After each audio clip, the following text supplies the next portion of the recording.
বদমাইশ। হ্যাঁ, কিছু বললে কাকি? আমি আসলে কানে একটু কম শুনি, বিউটিফুল মেয়েদের কথাটাই যা শুনতে পাই। ঠিক আছে, শোনো তাহলে, ক্যান্ডির থেকে দূরে থাক। আচ্ছা, কার কাছে যাবো তাহলে?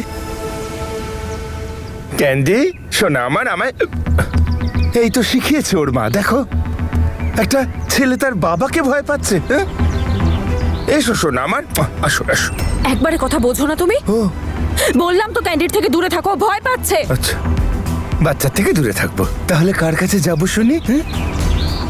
ও আমার আঘাত থেকে ভয় পাচ্ছে। না বাবা না, হ্যাঁ, বাবার আঘাত থেকে ভয় পাচ্ছ? হ্যাঁ, আরে এগুলো তো সব নকল। এই দেখো দেখো,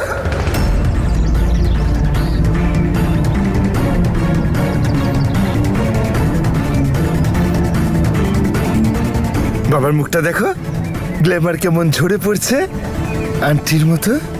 এসো শোনা আমার, ভয় পেও না। এসো বাবার কোলে এসো, আদর করে দিই।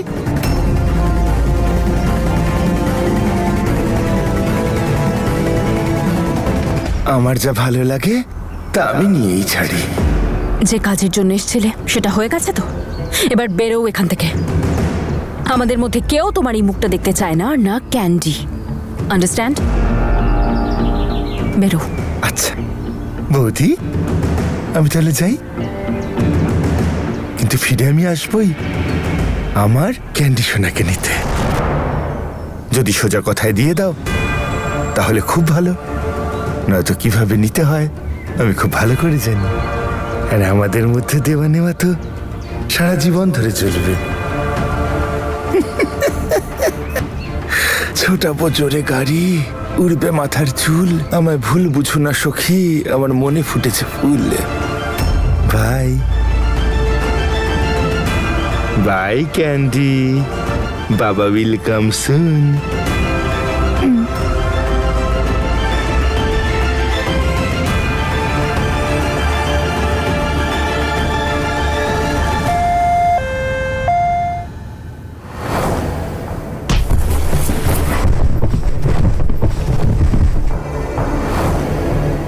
সরি ম্যাম, আপনার মিসক্যারেজ হয়ে গেছে।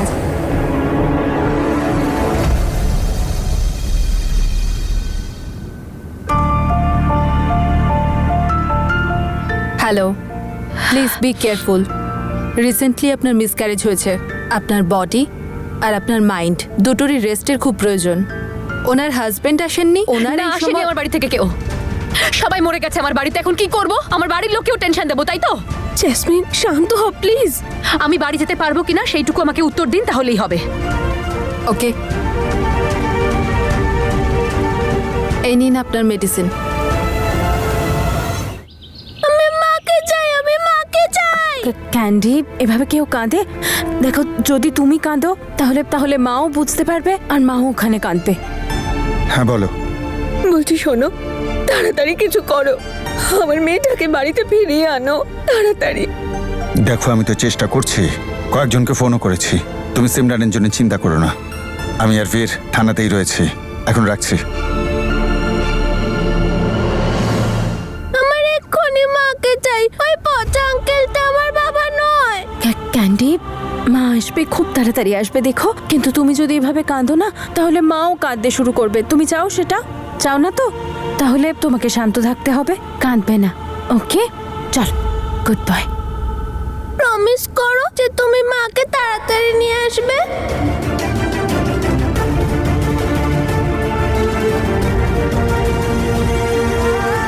আই প্রমিস সোনা, আমি তোমার মাকে খুব তাড়াতাড়ি নিয়ে আসবো, পাক্কা প্রমিস। মাহি,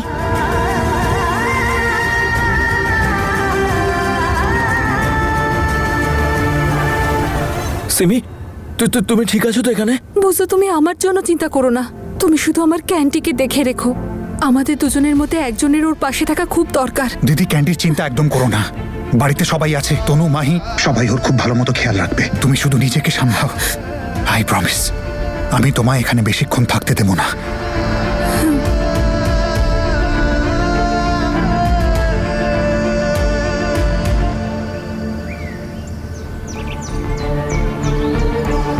তুমি তোমার সন্তানকে আমাদের বাড়িতে জন্ম দেবে, আর ও সেখানেই বড় হবে। এখন পুচকুর মাসি যখন প্রমিস করেছে তাহলে মায়ের খেয়াল তো রাখতেই হবে, তাই না? একটা কথা মনে রেখো মা, নিজের আর ওর খেয়াল রাখবে, কোনোভাবে অসাবধান হবে না। এই বাচ্চাটার কোনো ক্ষতি হওয়া চলবে না, কারণ এই বাচ্চাটাই তো আমার লাইফে বীরের রিটার্ন টিকিট।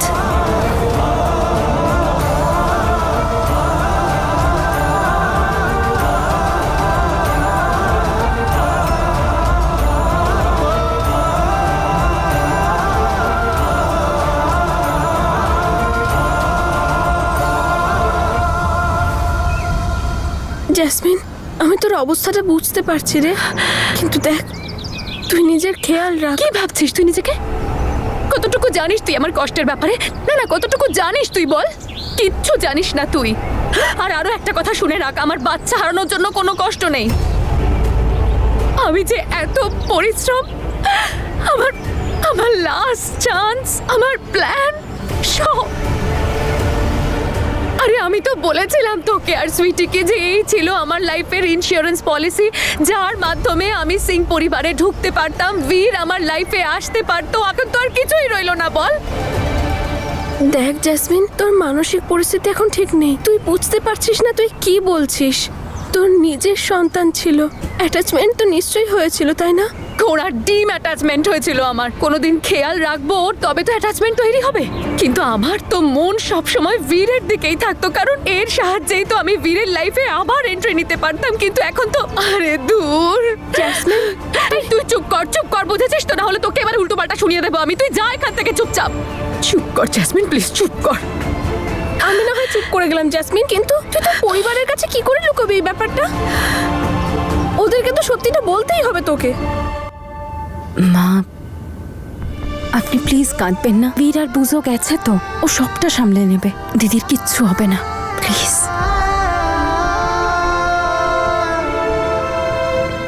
তনু, জেসমিন, আমি তো এইসবের মধ্যে ওর কথা ভুলে গেছি। আসেনি তো এখনো। ঠিক আছে তো, তুমি ফোন করেছিলে? আমি ওকে এক্ষুনি ফোন করছি মা, এক সেকেন্ড।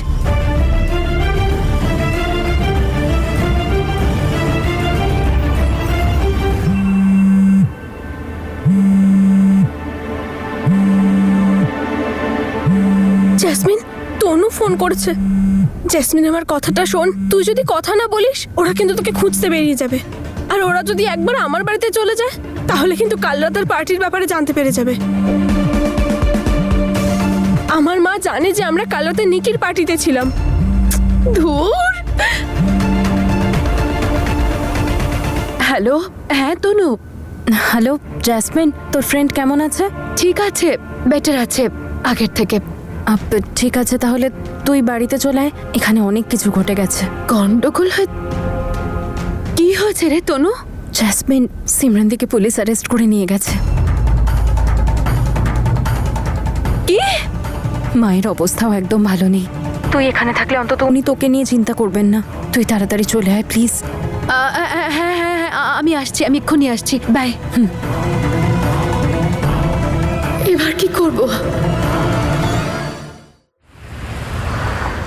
এ আপনি কি বলছেন? এরকম কি করে হতে পারে? ও সিমরানকে কি করে অ্যারেস্ট করাতে পারে? করতে পারে নয় বেআই মশাই, এটাই করেছে।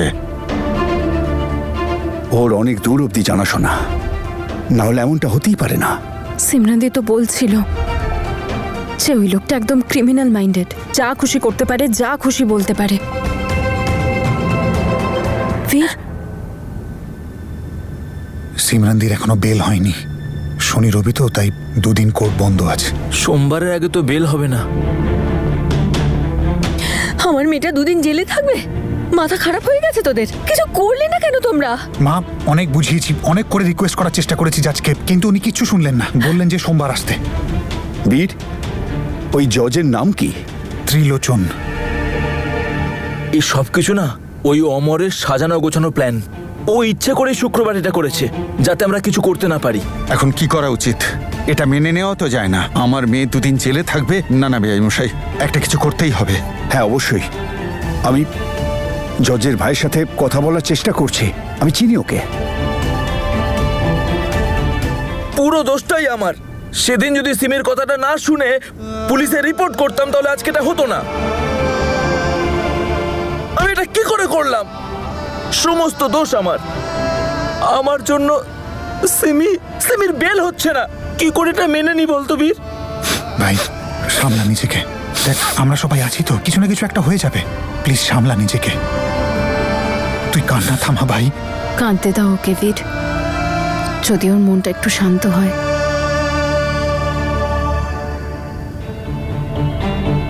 জজের ভাইয়ের সাথে কথা হলো আমার, ও দেখা করতে চাইছে। চলুন দাদা, বাবা আমিও যাব তোমার সাথে। বাবা আমিও যাব। আমিও যাব। না বুঝো, ক্যান্ডির এখন তোমাকে দরকার, তুমি ওর কাছে থাকো। চলুন। সাবধানে থাকবেন না। আমিও সিমরানের কাছে যাচ্ছি। মা আমিও তোমার সঙ্গে যাব। চল। যাই বলো গুরু, তোমার বুদ্ধি পুরো রূপোর মতো চমকাচ্ছে। রূপো কি বলিস? সোনা রে সোনা। অপদার্থটা একদম ঠিক বলেছে, আমি একদম ওই ধাতু দিয়েই করা। হ্যাঁ তাই না, এত কিছু করতে পারলাম। হ্যাঁ এবার এই গোটা গোষ্ঠীটা, আমার জিৎ বাবু আমাদের মেয়েটাকে ছেড়ে দিন, ওকে ক্ষমা করে দিন বলে একে একে এসে আমার পায়ে পড়বে। দেখবি আমার সাথে খেলতে নেমেছিল, হ্যাঁ অমরজিতের সাথে। ওরা তো এটা জানে না যে আমি চলি পাতায় পাতায়। হ্যাঁ? 2 দিন ধরে পচবে।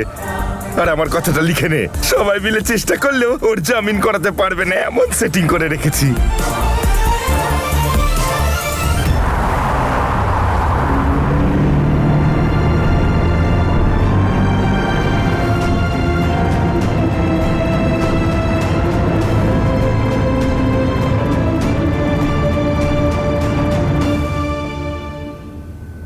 আরে কেউ তো বার করো আমায়, কেউ তো বার করো।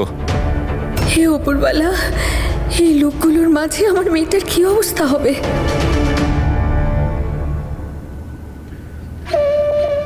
মা, মা সাহস রাখ মা। হ্যাঁ তোর ভাই তোকে খুব তাড়াতাড়ি ছাড়িয়ে নেবে। তোর বাবা, বীর, তনুর বাবা সবাই খুব চেষ্টা করছেন, শুধু তুই একটু মনের জোর রাখ। হ্যাঁ মা, আমি আমার কথা ভাবছি না, আমি আমার ক্যান্ডির কথা ভাবছি। ও খুব ছোট, ওর উপর এসবের কি প্রভাব পড়ছে?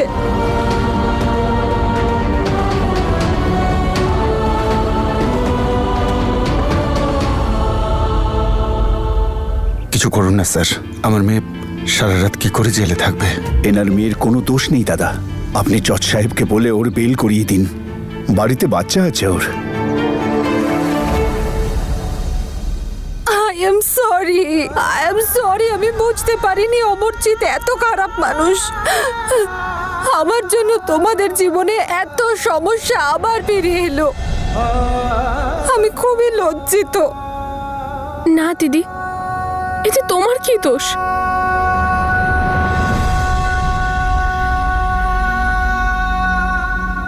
তাহলে আপনি আপনার পাওয়ার আর পজিশনের প্রেসার দিয়ে বেল করাতে চাইছেন, তাই তো? দেখুন, আমি কিন্তু কখনো রুলের বাইরে চলি না। আমার কাছে রুলের ঊর্ধ্বে আর কিচ্ছু নয়। এভাবে বলবেন না জজ সাহেব, আমার মেয়ে কিচ্ছু করেনি, ও সম্পূর্ণ নির্দোষ। প্রমিস করো যে তুমি মাকে তাড়াতাড়ি নিয়ে আসবে। আই প্রমিস সোনা, আমি তোমার মাকে খুব তাড়াতাড়ি ফিরিয়ে আনবো।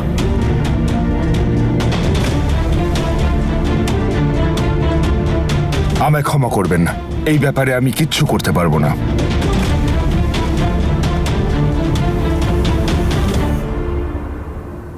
মা প্লিজ তুমি নিজেকে সামলাও। কি করে সামলাবো মা?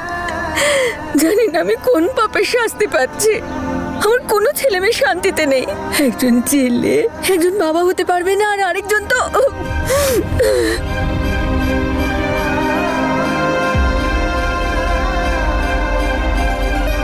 আচ্ছা জেসমিন ঠিক আছে তো?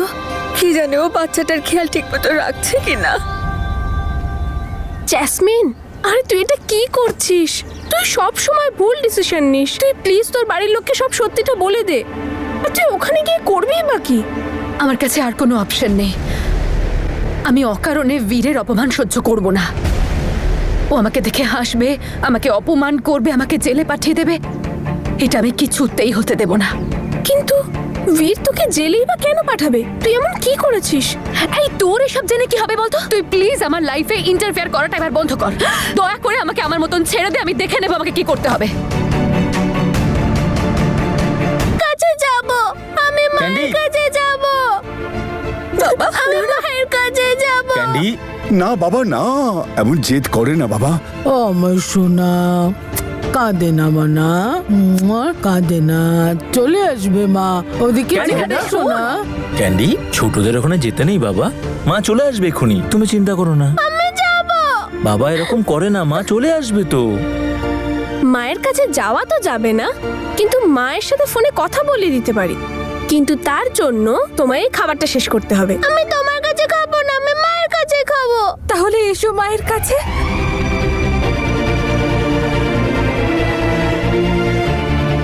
মা, আমার ক্যান্ডি।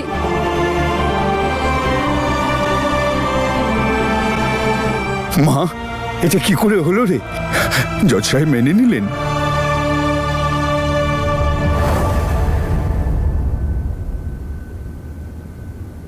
সানভি কর। ও আপনার মেয়ে স্যার? তুমি কি করেছেন ওকে? আপনি তো বলছিলেন আপনি রুলস আর আইনকে রেসপেক্ট করেন, কিন্তু যতদূর আমি জানি আমি আপনার মেয়েকে তো ফেল করিয়েছিলাম, কারণ ও কলেজে পড়তে নয় টাইম পাস করতে আসতো, পড়াশোনাটা সিরিয়াসলি নিতই না। তাই আমি শিওর ওকে ডিগ্রি পাওয়ানোর জন্য আপনি আপনার পজিশন, পাওয়ার আর টাকা তিনটেই ব্যবহার করেছেন। না হলে ও এতটা যোগ্যই নয়। তাহলে কোন রুল, কোন আইনের কথা বলছেন আপনি স্যার? আপনি তো নিজেই ডাবল স্ট্যান্ডার্ড ফলো করছেন। তুমি আমাকে ব্ল্যাকমেল করছো? না না স্যার, আমি কোনোভাবেই আপনাকে ব্ল্যাকমেল করছি না, সেরকম কোনো ইন্টেনশনই নেই আমার। আমি শুধু আপনাকে এটুকুই বোঝাতে চাই যে যখন কোনো মেয়ে বিপদের মধ্যে থাকে, প্রতিটি বাবাই চেষ্টা করে যাতে তার মেয়ের বিপদ কেটে যায়। আমার বাবাও শুধু সেই চেষ্টাই করছেন, নিজের নির্দোষ মেয়েকে জেল থেকে বের করার চেষ্টা করছেন। হাত জোর করে অনুরোধ করছি আমি, সিমরনদের বেলটা করিয়ে দিন প্লিজ। নিজের জন্য কি বলবো জানি না, কিন্তু ক্যান্ডির জন্য থ্যাংক ইউ সো মাচ। এভাবে কেন বলছো? আর তুমি না নিজেকে নিয়ে আর ক্যান্ডিকে নিয়ে চিন্তা করো না। অমরজিৎ যা করেছে তার শাস্তিও পাবেই। ওর কাছে ডিএনএ রিপোর্ট আছে, ওটা ব্যবহার করে ও যদি আমার ক্যান্ডিকে। দিদি তুমি টেনশন নিও না, ও কিচ্ছু করতে পারবে না। আমি একজন খুব ভালো লয়ারকে চিনি যে সব কিছু সামলে নেবে। আমি এখন ওনার সাথেই দেখা করতে যাচ্ছি। তুমি শুধু নিজের খেয়াল রেখো, আর বাকি সব আমার উপর ছেড়ে দাও। ওকে, চললাম। বীর, আমিও তোমার সাথে যেতে চাই।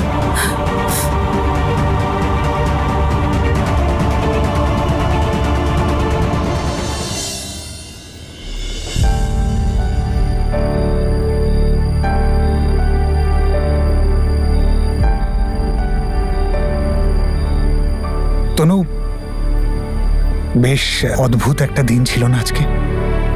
সবার জন্য জিলিপি নিয়ে ফিরি, সবার মন ভালো হয়ে যাবে। ভালো আইডিয়া, চলো। তনু, এখন সব ঠিক আছে। বীর, এটা শুধু ঝড়ের আগের শান্তি, কিচ্ছু ঠিক নেই।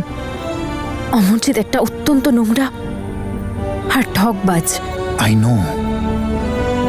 কিন্তু যাই হোক, আমরা একদম ভেঙে পড়বো না বীর। যদি আমরা ভেঙে পড়ি তাহলে সিমরন দিয়ার ক্যান্ডির উপর এফেক্ট পড়বে, যেটা হতে দেওয়া যাবে না।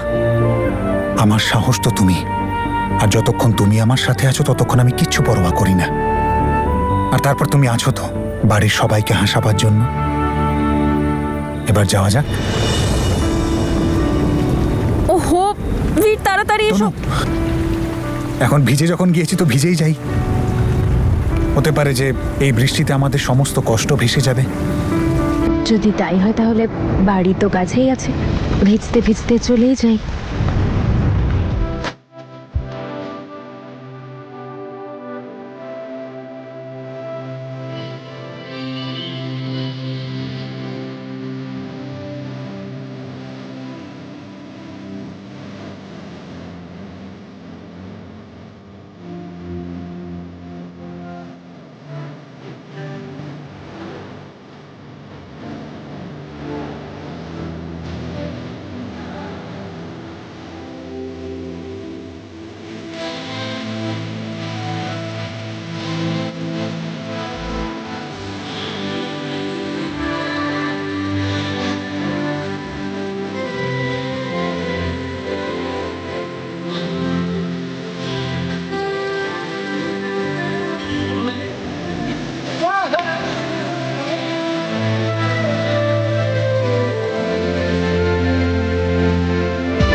হে সুন্দরী, তুমি তো বৃষ্টিতেও আগুন ধরিয়েছো, আমাকেও সেই আগুনে পুড়িয়ে দাও। ওই বোতল থেকে খেতে আর প্রাণ চায় না, তুমি নিজে হাতে খাইয়ে দাও। তোর তো তোকে আমি আজকে শেষই করে দেবো।